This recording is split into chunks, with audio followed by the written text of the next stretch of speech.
I welcome you to our program tonight, and I'm glad that some of you were brave enough to come out on this cold night. It's been our thinking on the board that when we give awards, we ought to first educate people as to what the criteria are for the judging. And so we thought that tonight this program might be helpful in that way. The Lake Forest Historic Preservation is not here to require you to do anything with individual houses, but we like to encourage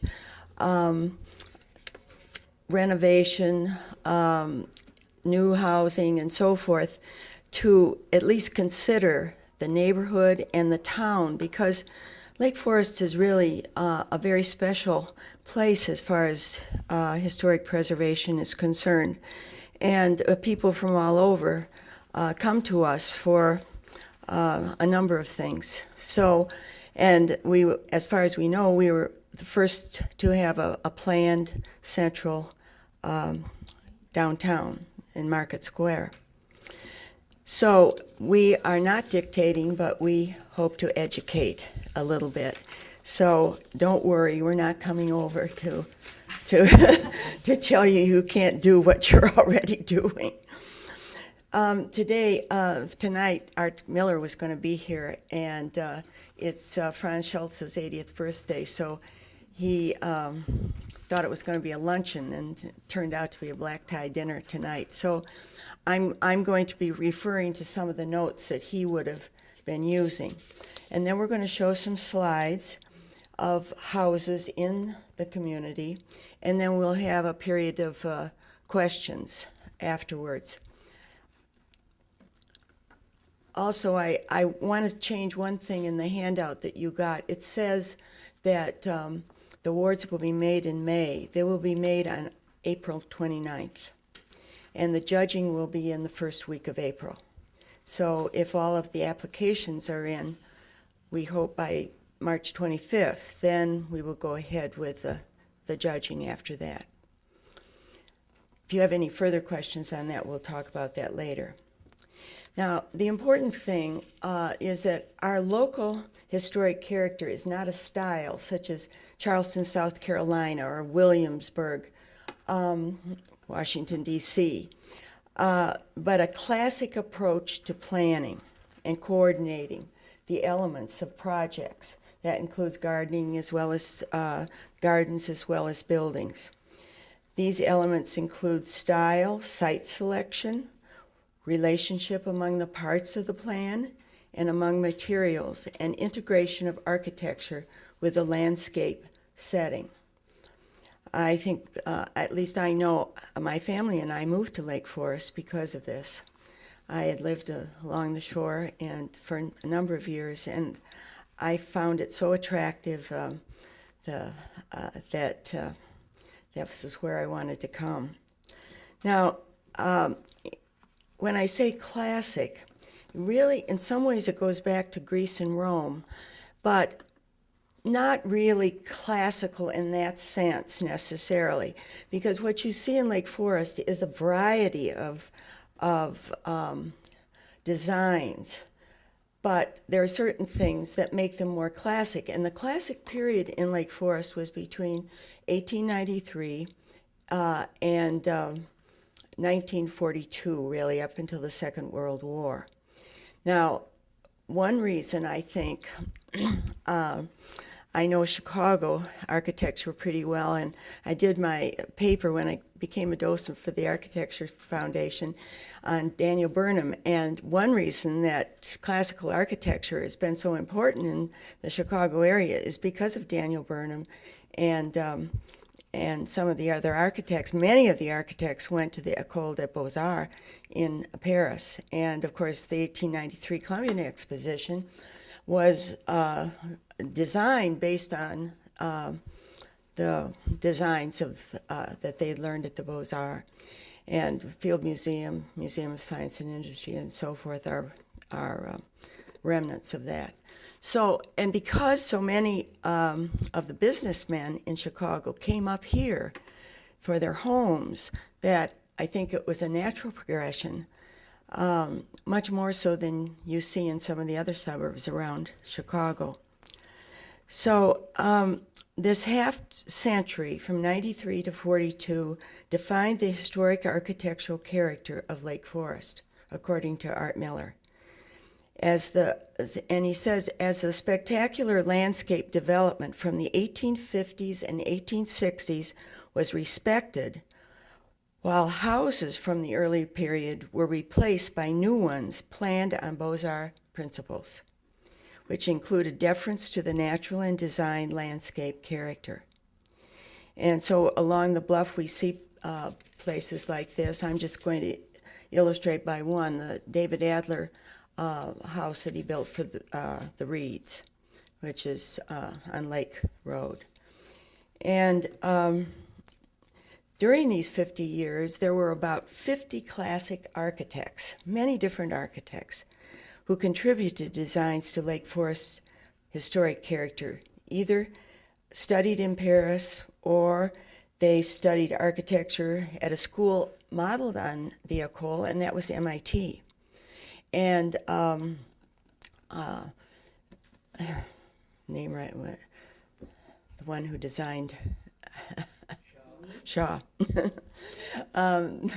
He went to the École, he went to MIT, and he also was a graduate of Yale. And Yale, of course, has a very fine architecture school. So he came with many credentials, much background in that area. Now, after World War II and the Depression, with the steeply graduated income tax, some of the large homes were torn down. And the ones that were built during that time were often one-story houses, ranch-style houses. But in many, many cases, the land was still coordinated with the larger house, or the gardens were kept and so that they blended in with the new housing. So the character of a neighborhood was always important, so that if you did something to your house, it wasn't going to just destroy what others in the neighborhood had done.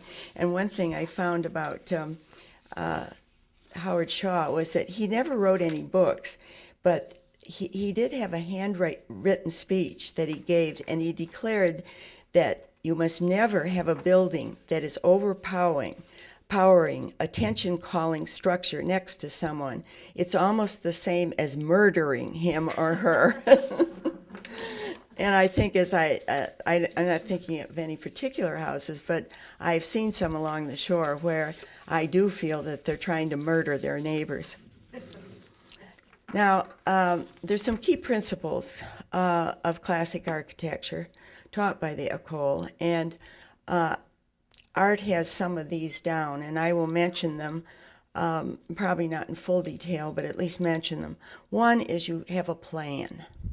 And we can see this in Lake Forest because we have a number of districts that have been planned. Now, the one that we were excited about, and still are, in August was the West Park area. And that was, if you drive by there, you see that it has the curving roads. This, of course, was developed in 1907, beginning in 1907, for, I guess, some of the men at the Onwentsia Club wanted places for their younger children, and also the professionals, such as doctors, and also the businessmen in town, to have a place to live.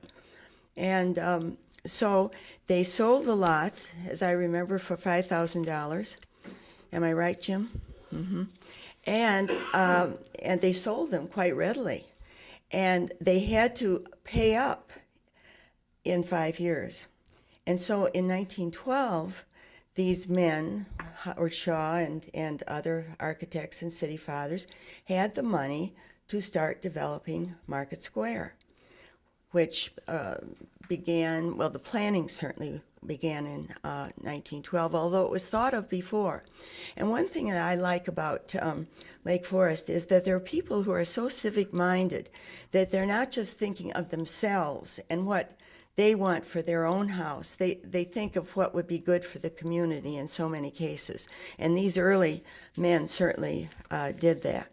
So you start with a plan. We had some other planned areas. Stanley Anderson did the Deer Path Hill Estates. The Lasker Estate, where I live, is certainly not a fancy, the houses around, but we have curving roads, and all the houses really fit in with that very classic building that Adler built for Lasker when he came to town way back in the teens. So, and there are many others too that we may talk about. Now, you have a courtyard oftentimes, and even when you go out to out to Ragdale, the barn house, you will see that was built around a courtyard, and they've restored that in quite a nice way, I think. And then also, if you know the Cuneo Museum out in Liberty or Vernon Hills, that is around a courtyard.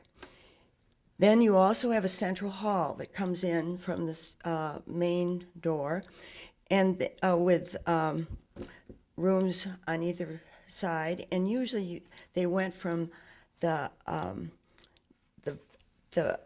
lesser rooms as you went out from the main rooms, where they use better materials and so forth.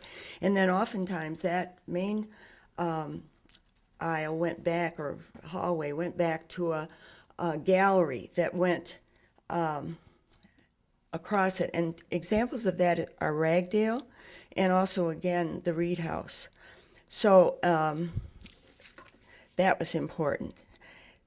Then some of the elements. This plan organized together in one scheme a project of more than one element or building, such as Shaw's Market Square, Elwha Farm, the city-owned stable complex that David Adler designed, the two gatehouses and the garage. The proportion was important. Elements of a building relate to each other according to established ratios.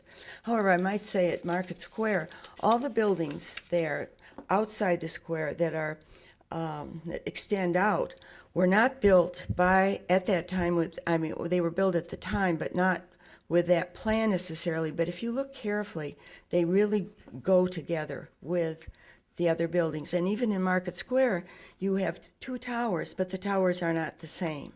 So it's not building something the same, duplicating it necessarily, but it's thinking of these other things. Art Miller also suggested that this principle of hierarchy of form, the greatest height and the best or strongest materials in a project are given to the most important element with the secondary wings.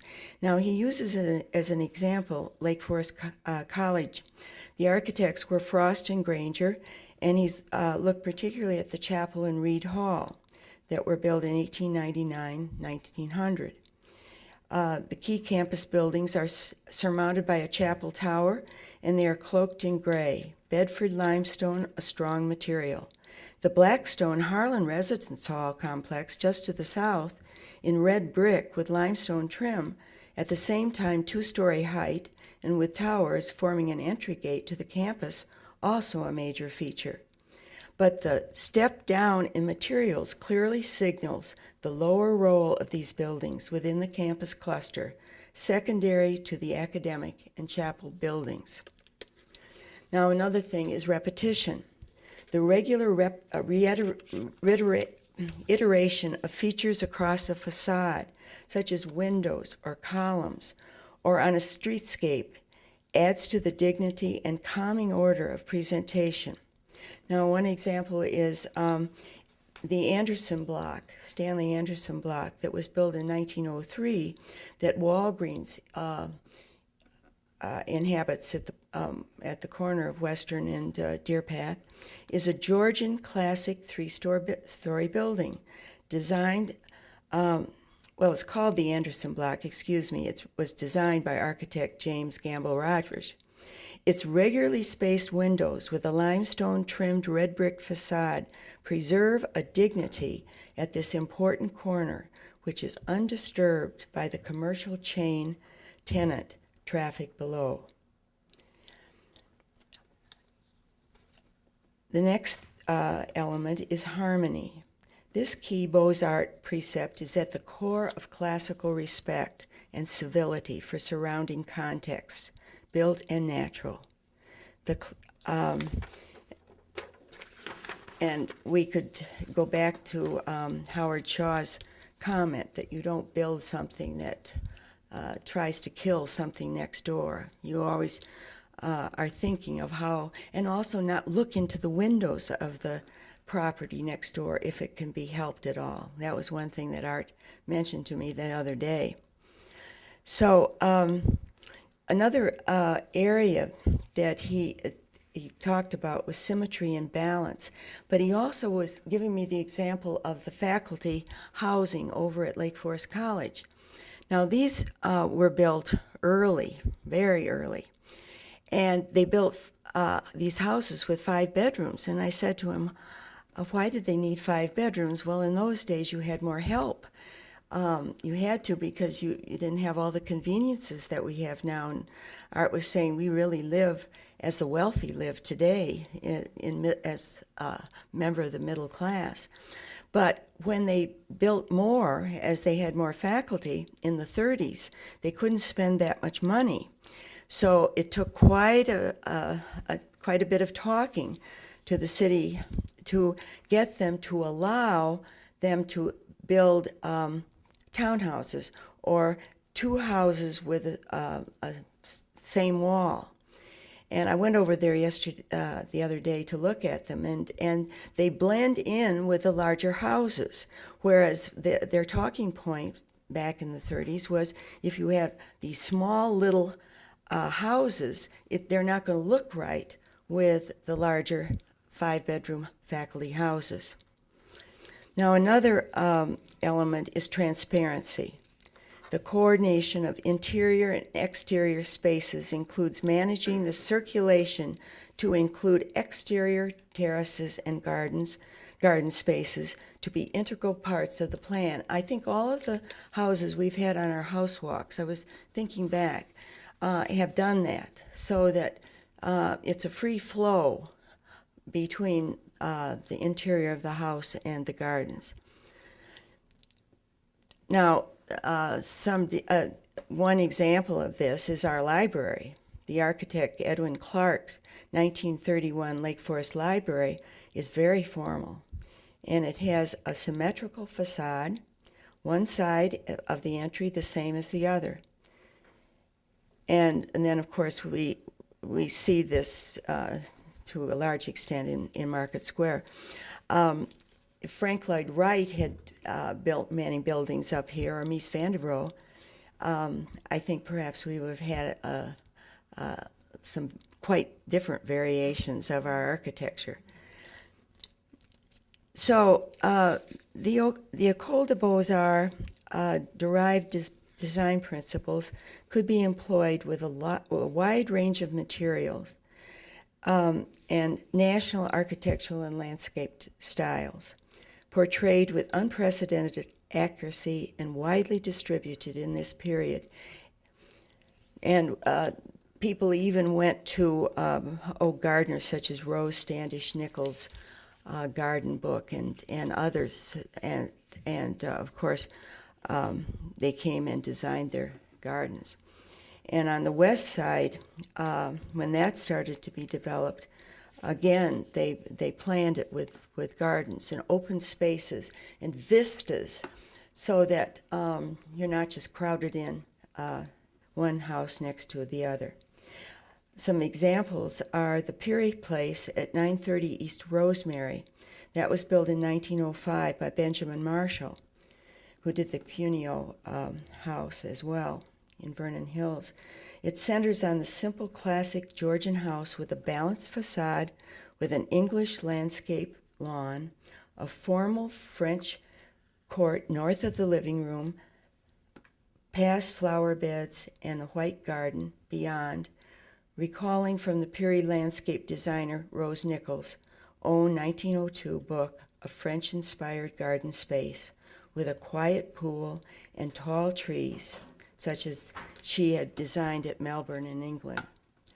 So I guess what I'd like to say is that Lake Forest has tried to plan, and we would like people, we're not going to make you do this, of course, but at least think in terms of some of the principles that have been at the basis, particularly in those 50 years, because Art Miller feels that those 50 years between 1893 and 1942 really marked the architectural style of Lake Forest.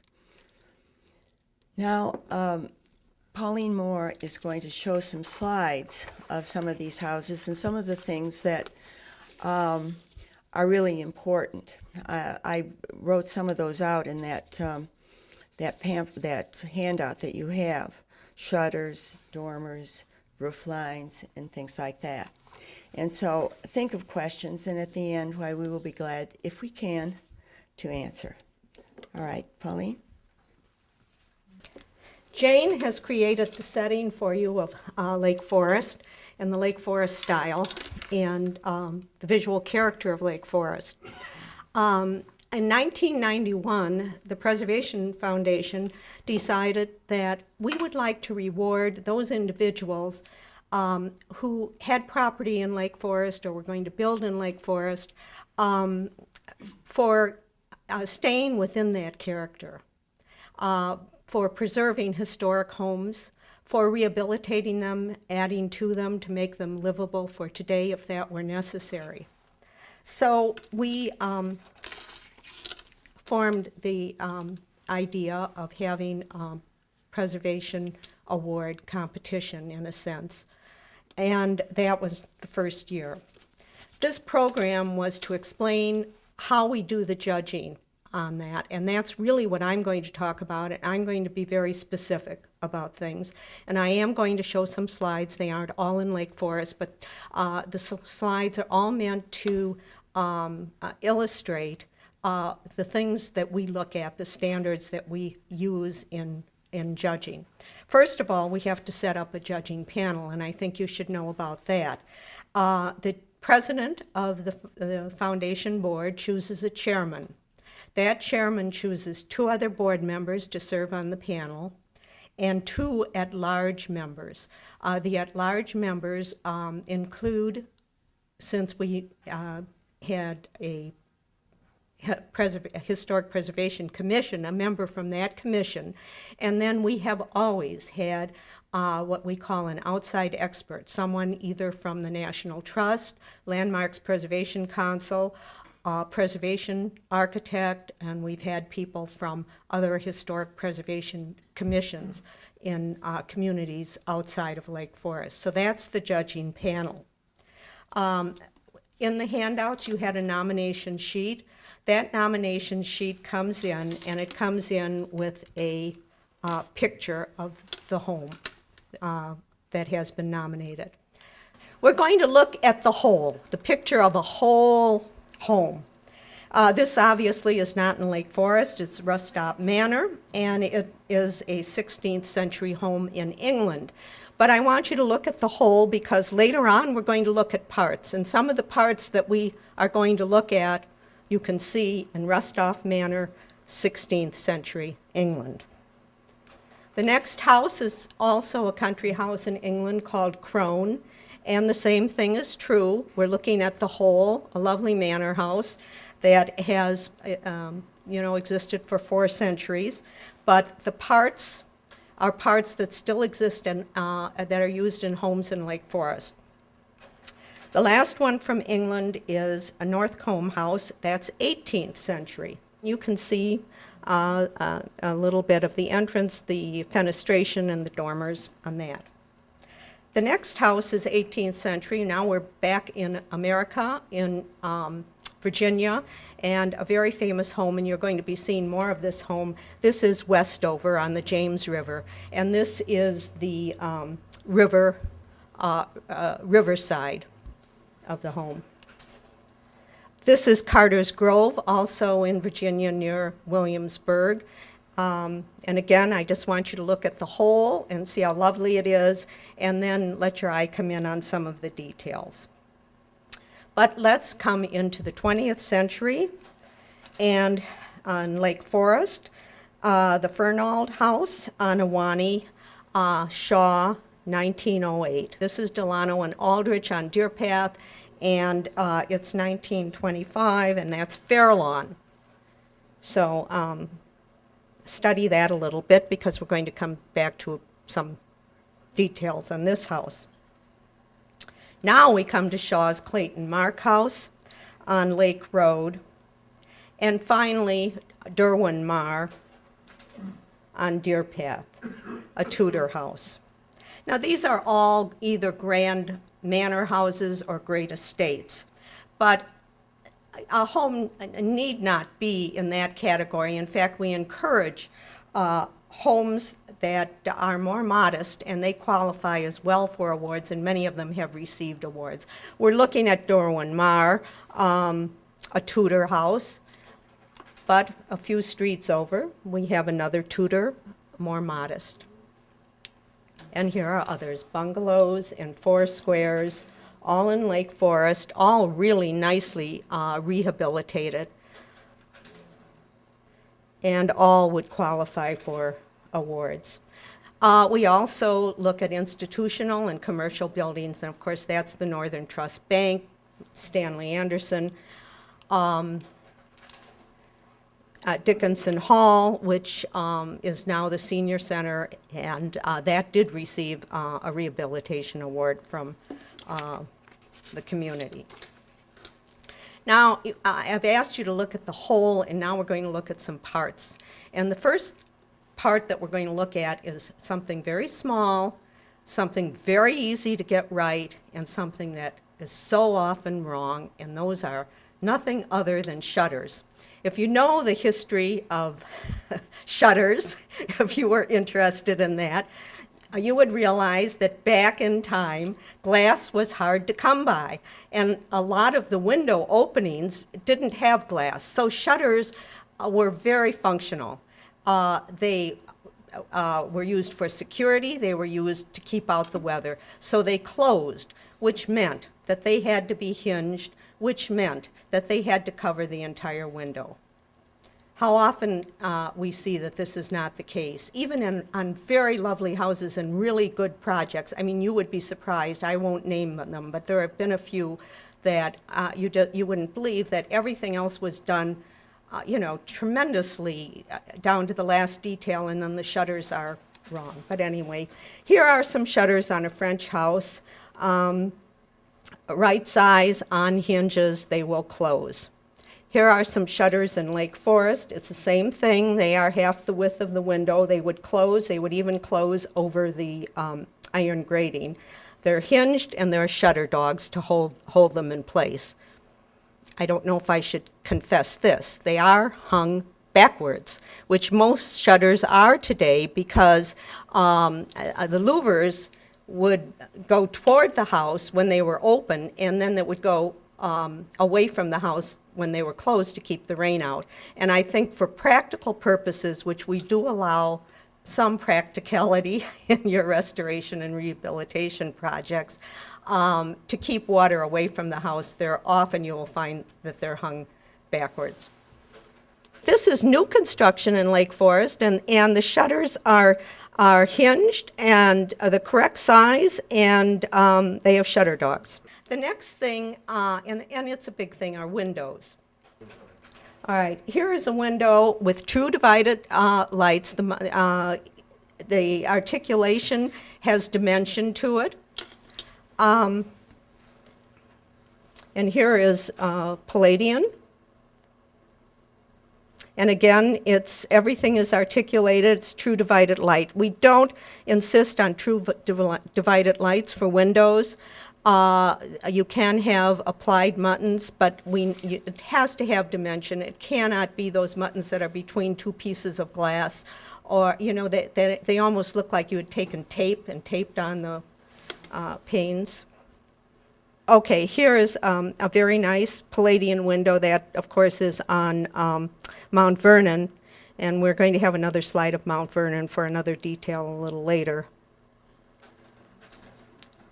And these are beautiful windows on Monticello, and they're very interesting. If you look at the window at the right, they open from the bottom up, and so you can walk in there and use it as a door. And actually, there are some houses in Lake Forest. I think it's the A.B. Dick House has windows in the living room that open that way, so you can open the windows and walk out to the garden. Here is a Palladian window done not the way we want to see it. It's very flat, and the muttons are not true divided lights. They're not true divided lights, and your eye tells you what that is. And then this is the ultimate. I guess that's a cartoon of a Palladian window, and fortunately it's not, I don't think that's in Lake Forest, I hope not. Oh, columns. That's another thing we look at, are the columns. And of course that goes back to Greece, and they were actually used for support. They're holding up that the pediment.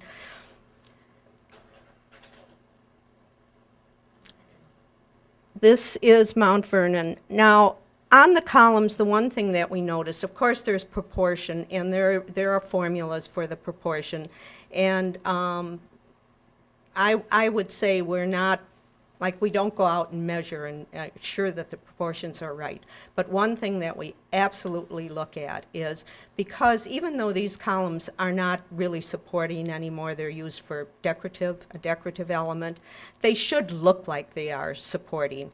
And so therefore, the column, the capital, and the capital and the abacus should be set out a little bit from the architrave. And this, you can't see it as well here, but you will see it on the next one. Do you see how they come out a little bit from the architrave there? The next one is Adler's own home, and they're pilasters, but again, he has kept that articulation of the abacus coming out a little bit. This is what we see very often. The columns set back. I think you can see that on the slide. And on this one, very definitely they're set way under. And once you're used to, the way columns really should look, that really does bother you. Oh, well, I'm sorry about that. But we know on your house that everything is right. And sometimes, occasionally, a really great architect can break from tradition and it looks okay, All right. And then the next element that we're going to look at are dormers. Dormers were really designed to let in light in an attic. And this is going back to Crone. I showed this, under the hole, and they're tiny little dormers up there, and obviously they were used to let light into the attic area of that home. And when I looked at this picture very closely, I realized that the windows were open, so they were using them for ventilation when this was taken.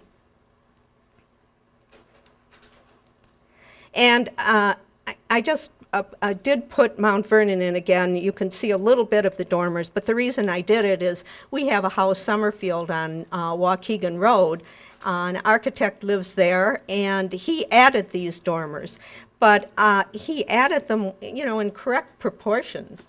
They have made that house look more like Mount Vernon than it did before. This is Adler, and that's the Armour Estate on Green Bay Road. And Adler has done perfectly proportioned dormers on that. home. There we have dormers with hip roofs, and again, they're proportioned correctly. One rule about dormers is that the window jamb and the corner board really should meet. There should not be siding material between the two. And that's the way this has been done, and that's the way the other dormers that you had seen in the slides were done. And here are dormers with gable roofs. And again, the window jamb and the corner boards are adjacent. There's no siding material, and they're correctly proportioned. There are also, well, now here's some new construction. And you can see the proportions are very different on that from the other ones that we saw. But they have a gable roof. They have done a return on the gables, and those aren't too exaggerated. But I know if you go around town and start looking, you will see exaggerated gable returns on dormers, but also on gable roofs. And one person described them as pork chops on the end of a gable. And then these are hip roof dormers on a garage, but you decide on the proportions of those compared to the ones that I showed you on the other homes. The last thing we'll talk about are entries. These are French gables on the Adler Gatehouse, and they have the half-round top, and the proportion on those gables should be 2 to 1, and they are pretty much that way. They are that way, and that's an example of a very nice gable. This is a sketch on entryways, and came out of a pattern book. And back in the colonial days, they used pattern books a lot. And during the era that Jane talked about on 1893 to 1941, pattern books were used extensively then, too. We're back at Westover. This is the entrance on the riverside, and it's called the most copied door in the United States. And I went around Lake Forest at one point and took about, I don't know, Roger Moore took about at least 10 or 15 pictures of copies of this door in varying degrees of excellence, I will say. This is the land side of Westover entry. And these have a lot of descendants. For example, the Armour House. See the arched pediment over that, very much like the land entry for Westover, land side entry for Westover. This is a house on West Park, and it's very nice entry, and it also echoes the Riverside entrance to Westover. This has taken it down to, really taken it down, and the pilasters now have become very simple. The pediment isn't there, really, but I think it's a nice entryway. This house, can you take a guess the year it was built? I said we were looking at parts. First we looked at the whole, we looked at parts, and now we're looking at the whole again. This house, all the parts, they've got it right, and it was built in 2002. So it's still being done. Where is it? It's not in Lake Forest, it's out east. It's Anne Fairchild. She's the new president of the Institute for Classical Architecture, but it's Fairchild and Salmons, and they've done some really beautiful homes. And I have an interior shots of this, and they're just gorgeous.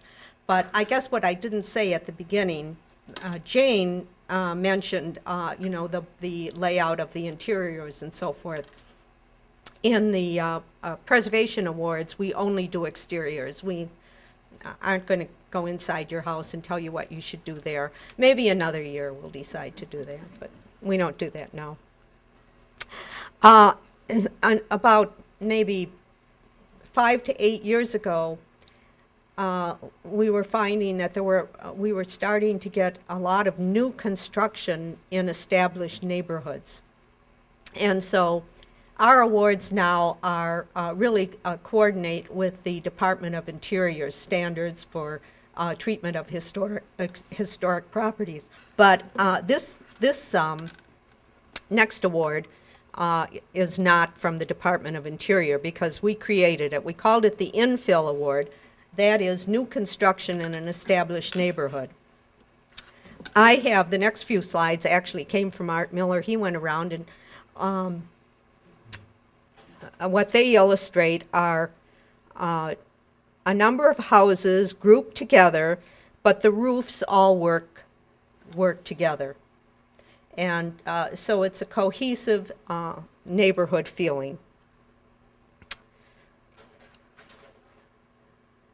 These are in Deer Path Hills Estates, the last two. And this is also, that's the French house on the corner, I believe, is it King Muir, I think. And so he's showing that there are different styles of houses, but they aren't jarring against one another. They all coordinate. And then the last one is on Wildwood, where there's been a lot of redevelopment on that street. Now, and what he is saying is these are roof lines working together. And just to bring a little levity, and I have a few slides of roof lines that don't even work with themselves. That's one house. That's another one house. That. So what I'll finish with is I'll show last year's winners, and then Jane and I will take any questions that you might have.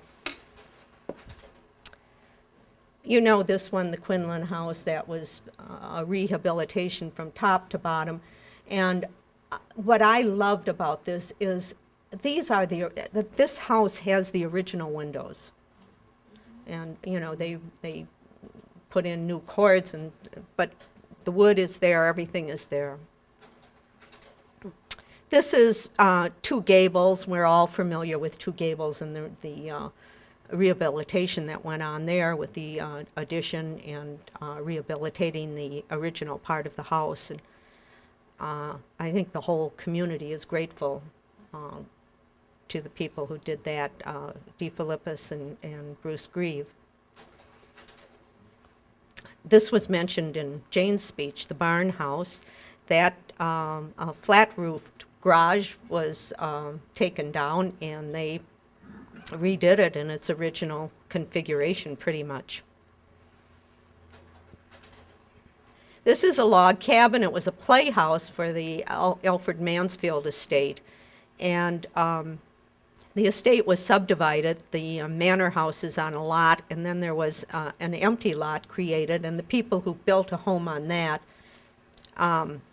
took the log house as well, that lot as well, and rehabilitated it. And it's just the same way it was when it was built. This may surprise you. It's a Keck and Keck. But 1956, so it made the 50-year mark, and I think it looks good in the photograph, but the Keck and Keck houses are really amazing and fantastic houses, and they really have a beauty. It's not a favorite style in Lake Forest, but we are very grateful to the owner this was a preservation award. Nothing has changed on this house. It was just the way the architects designed it. And last was a rehabilitation, adaptive reuse, and you know this was the Canals building. And I think that was really a wonderful project. I love going there, and it's just brought so much life to that corner. So now we'll take your questions. There's a lot of emphasis in this presentation on manor homes. But I know that historically, a lot of the modest homes have won awards. And I'd like you to say a little bit more about that, lest people think that they have to have a great estate in order to get considered for an award, because I know that that's not the case. I know that man very well. I thought I covered that by showing the bungalows and the little Tudor, but I can see he is almost always right that it probably should have had more emphasis. There have been a number of small homes which have won awards. I would say probably, I'd have to count, but almost an equal number of them. And we have worked hard on getting people to submit nominations for the vernacular homes, smaller homes, as well as the manor houses. Well, I say that because in your book, the book the Preservation Foundation puts out on historic homes in Lake Forest, those are not all award winners, although they could be They aren't what? award winners. No. Well, okay, I'm going to stop you there. He's talking, I don't know if the microphone could pick up the question. His question, and I know what he was going to say, well, the Preservation Foundation guidebook to National Register properties doesn't have a lot of small homes in it. And that's because that book was on the National Register properties within the East Lake Forest National Register District. They had to be contributing structures, and those contributing structures were all the large homes. In the back of the guidebook, a separate National Register district is the Vine Oakwood district, and those homes are pictured in the back. So it wasn't the foundation thinking that the smaller homes weren't valuable. It was the principle upon which that guidebook was developed, which again was contributing structures in a National Register district. And there are people that could have complaints because we couldn't put every one of the contributing structures in there. There had to be, a committee made the decision on which ones would be included in that guidebook, and the thought would be, probably we should do another guidebook. So maybe we will. I have a question. Yes. How many years have the Preservation Awards been awarded? 1991 was the first year. So I guess this the 17th, will be the 17th. And how many homes have received awards, approximately? Well, 5 to 10 a year? Well, we used to just do a few a year, and then we got to a point where maybe for about 4 years there would be like 10 or 12 awards, and then we decided that we needed to kind of sit back and look at our criteria again and really apply the criteria. And you saw how many awards were made last year. And also, which we didn't cover tonight, we do give awards for gardens, restored gardens, for other, gates, the gates on Deer Path that used to be the entry to Westmoreland received an award. So it doesn't have to be a house. You can nominate an outbuilding on your property, or, as I said, a gate, your garden if it's been restored, anything historic, except your grandmother.